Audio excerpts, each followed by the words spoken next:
So, you talked about we talked about this. We started talking about this yesterday before the storm, and I lost power.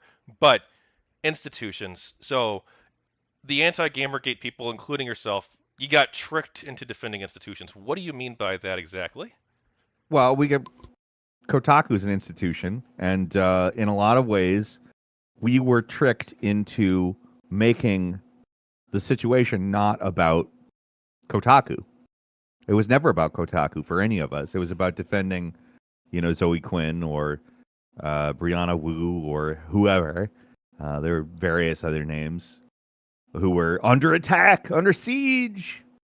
And yes, they were under attack. I'm not going to say that they weren't, but in my opinion, that was a distraction. And by us making it not about Kotaku, by us not talking about Kotaku, and in a lot of cases defending Kotaku as though because they are associated with these names that they are good, because they have thrown their lot behind those names that they are good, we basically took all the heat off of them. That's where the heat belongs. It belongs on institutions. Because again, I don't mind mentioning an individual. I don't mind saying that an individual is doing something that is wrong. But again, the consequences for doing that wrong thing should lie on Kotaku's feet. If a journalist did something that is based on their prior relationship, be it sexual, romantic, or some kind of business arrangement, or it literally doesn't matter. Some kind of prior relationship influences them to take an action. That should be disclosed. And if it's not disclosed, there should be consequences. And that institution is ultimately responsible for that. And that kind of just faded away. That really wasn't the main topic of discussion. And I think that was both, in some cases, GamerGators' faults. There were certain people who definitely had very, very clear individual vendettas against other individuals. But also that was the part that was our fault. That was people like myself who were, this is the right side and you are wrong, and therefore you're, I have to argue against everything that you are saying. It's unfortunate because, again, these are problems that preceded the particular instances that were discussed writ large during Gamergate, and they have not stopped. There are still, and it's not just Kotaku, and it's not just video game journalism. So I started to talk about this yesterday before I was literally cut off mid-sentence. But we talked about being kind, or being no, what was it? Be ruthless with institutions, kind to people, and this is something I've had to sort of navigate working this project over the past 6 months or so, because a lot of people involved with Gamergate have done some bad stuff. Okay, and Mm-hmm. like some of those people, they're apologetic and they're like, look, you know what, I was a dumb kid, I shouldn't have done that. Like Avius, the third party troll, um, Sure. and they've moved on. They're not that person anymore. Yeah. And then there's other people who will continue to do bad things, like, and I'll say some fucking names, like Zoe Quinn or Ethan Ralph, right? Two people who have Mm-hmm. no qualms continuing to harm others, it seems. And No what do we bad do? tactics, only bad targets. Right, Moviebob said that, yeah. Yeah, Um, Movie Bob, also one of those people. I haven't seen his more recent stuff. I don't know if he's moderated, but Oh, he's gotten much more extreme through the years. how do you He's get more gotten pretty extreme crazy. than 10 years ago advocating for engaging? Like, didn't he say almost in that quote technically? I want to say yeah, but Or he put in he parentheses really, almost, maybe. I, I don't want to yeah, like, something like that. He said some pretty crazy shit. That guy. yeah, not that it makes it any better really, but make sure that his side's presented in the story. Sure. Anyway, some of these people, I don't know what to do. Like I interviewed Cole Nazarella, one of Zoe Quinn's victims, one of many, and Hmm. I just stuck to the facts. I wasn't going after any individual necessarily. I was just trying to Sure. stick to the facts. But the Hmm. facts make some people look bad. So how do we Sure. think about that? Well, why is it possible for them to do X, Y, and Z? Why is it so easy for certain people to get into a situation in which they have power over another person that they can exert in some way. In a lot of cases today, I think sympathy is one of the things that are. It's one of the what is the primary levers that is sort of utilized in order to get to certain people, and a lot of it is ideological.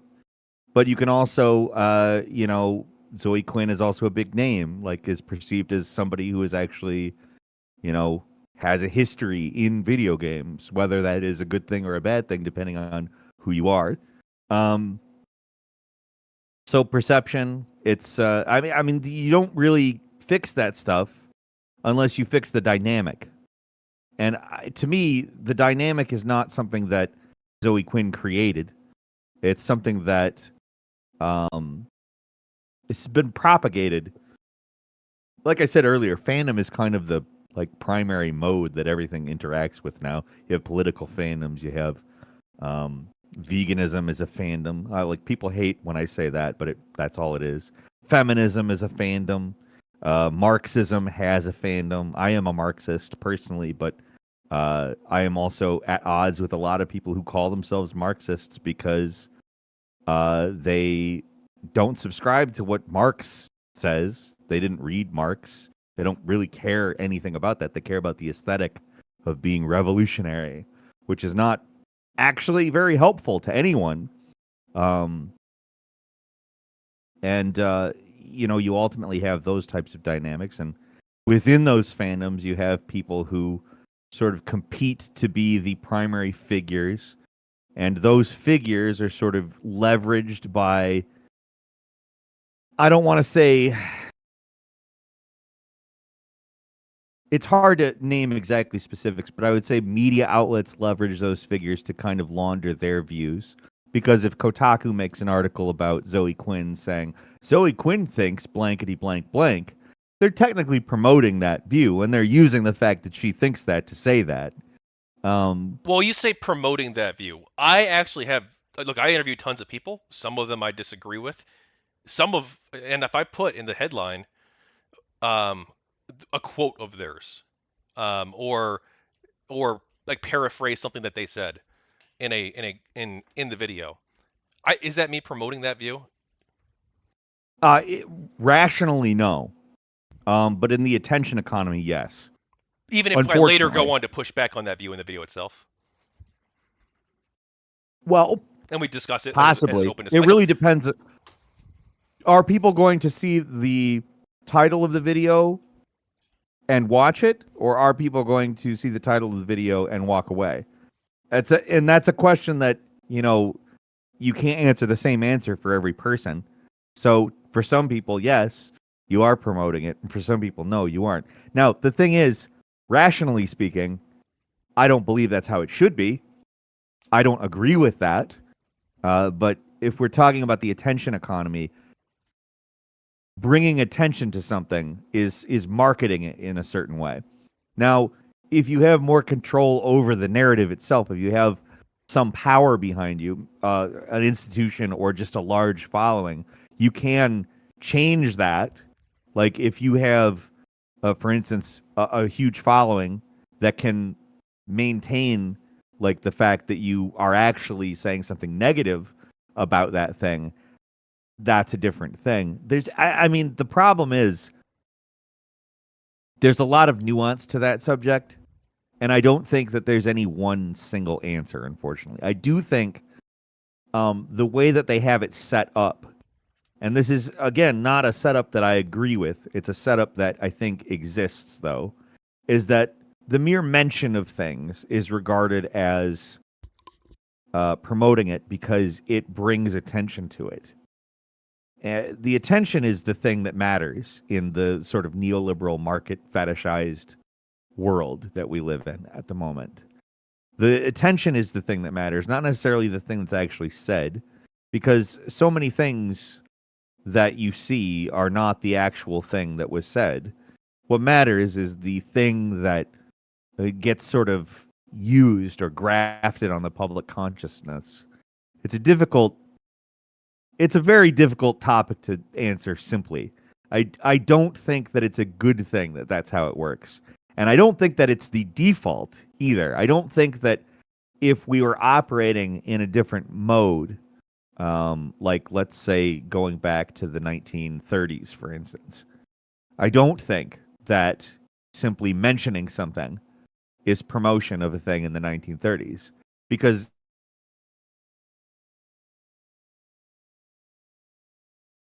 we do operate on an attention economy now. That being said, promoting to whom? Are you promoting that thing to? Is your video going to bring a substantial amount of attention to that thing? Is your video institutionally backed? Do you have a large fan base who is going to um, actually watch that video and disseminate the points from that video? It's just that it's kind of, again, a clusterfuck. But it's unfortunately, I do think, like, it's why liberals get mad at you for saying, "Oh my God, you read this book or you watched that show," because in their minds, promotion Well, is that's not like a it's liberal thing. acceptance. That's like a progressive thing. I wouldn't say it's a progressive thing. I think it's the kind of consumer thing as opposed to anything else. I think that it's most obviously adopted on the left because it's so incongruent with what the left says that it is. The left represents itself as very intellectual, very critical, very questioning of things. And yet, when they say something like, "Well, I see you reading X, Y, and Z." Like I have a copy of The Secret on my bookshelf, for instance. And I would probably get somebody going, "The Secret? You read The Secret?" Yeah, of course I read it because I'm critical of it and I want to know what it's saying. Now, somebody would definitely say that I'm bringing attention to The Secret and therefore promoting it. And I think to some extent, I probably am if I'm not contextualizing it in a manner that that context will be carried along with the image of The Secret. But also, you don't necessarily have control over this. Should you adjust your life simply because of how other people perceive it? I think no.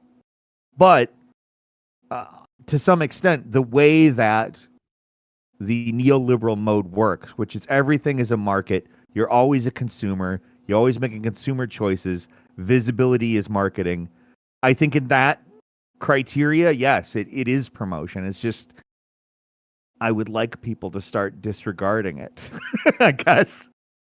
So, what do you think about?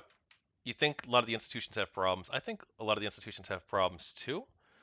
I think that the best way forward is for people to engage with the institutions. And I think that if you're a conservative, I think that you should be engaging with the institutions too. I think that part of the reason you have these these issues in like media, for instance, part of that is because there's a lack of diversity, and part of that's because people are being gate kept out, and part of it too is Mhm. because a lot of conservative people, they don't want to go to college, they don't want to go to work in, they don't want to work for newspapers, they don't want to work in media rooms, and so you have these big skews, and there's always going to be like some natural skew probably towards the left in some of these things, but it probably shouldn't be as big as it is today. I think we need greater diversity in academia, greater diversity in media. I think if we have this, I think we're going to. We're not going to solve every problem. There's no utopia around the corner, but I think that we can build a better society and help self-correct for some of the problems that these institutions have. What do you think of Well, that? I don't think you're wrong, but I think that the barriers that are in the way are something that are they're just very difficult to overcome. Because when somebody owns something, they have control over that thing. So let's say, like the New York Times, for instance, it has a specific bias. It is rated as it's a left wing paper, for lack of I know a lot of people won't like that I am happy to call liberals the left and leftists liberals, but I am, because I think ultimately, like, the word liberal doesn't really matter here. We're talking about the progressive side of what is ultimately the prevailing ideology of today's society. And progressive, again, is a subjective word. But the people that own the New York Times dictate what is on the New York Times. The people that own Fox News dictate what is on Fox News. Same with NBC. Same with Washington Post. Same with, I mean, name any outlet that is accused of any bias, left or right. It's because the people that own it want it to have that bias ultimately. And that, in my opinion, I don't know if it's this. I don't have as much experience in academia. I don't do academic work personally. I do research projects and I publish books, but I've never made the attempt to actually participate in academia myself. But to me, the real problem is with these institutions, they express the agenda of the owners. So what you end up with the problem of is you should start your own institutions. And I think that both the left and the right have attempted that and have found that it's very hard to have the kind of power and therefore reach that one of these mainstream outlets has. And I think that while, Wait, yes, hang on, hold up. You run a 300,000 subscriber YouTube channel, okay? Like, I got 1,020 views on my last video. well, that's because you've chosen to like distance yourself from your old views, right? Well, to some extent, I think it's also because people, they don't know how to take me. I don't think they know who to recommend me to be fair. But I don't have, could I pander to somebody and do better? Yes, absolutely, but I don't. So, I mean, if anything, that's an argument for what I'm talking about. If I were to conform to a specific marketing demographic's views and reinforce them and come up with ways that it would work out well for them and work out well for the people that own the platform, meaning YouTube, meaning I would be much more ad friendly. I would be actively seeking promotions and sponsorships and partnerships that promote products and make the YouTube brand seem like a better ecosystem for content and cross promotion. I could do that stuff, but I don't. And I think that it is to my detriment in terms of my success. But if anything, like it shows that even without a sort of, again, I have a lot. I have 240,000 subscribers or thereabouts somewhere. And because I'm not following market incentives, my content doesn't spread. If I were following market incentives, this is kind of the de facto way this works. You could, in theory, run a YouTube channel that got very big with certain views. But if you'll notice, all of the biggest YouTube channels are very apolitical. They are not political channels. They don't promote conservatism. They don't. I don't know. Maybe they do promote left, but only from a kind of not to be garnering hostility from the left perspective. I think that they're mainly doing that to avoid problems as opposed to actually actively seeding any ideologies. But they do at least acknowledge things from the left more, I think. But ultimately, that is the agenda of YouTube, and there is a market incentive for channels to follow that paradigm and attempt to make content that conforms to that type of a thing, that ad-friendly, family-friendly, vaguely progressive, but not really political, sort of kind of cutesy, but not really cutesy, ooh-woo, but not ooh-woo. Just kind of middle of the road, but a little left. I think that it's obvious that that's what works on YouTube. That and Minecraft.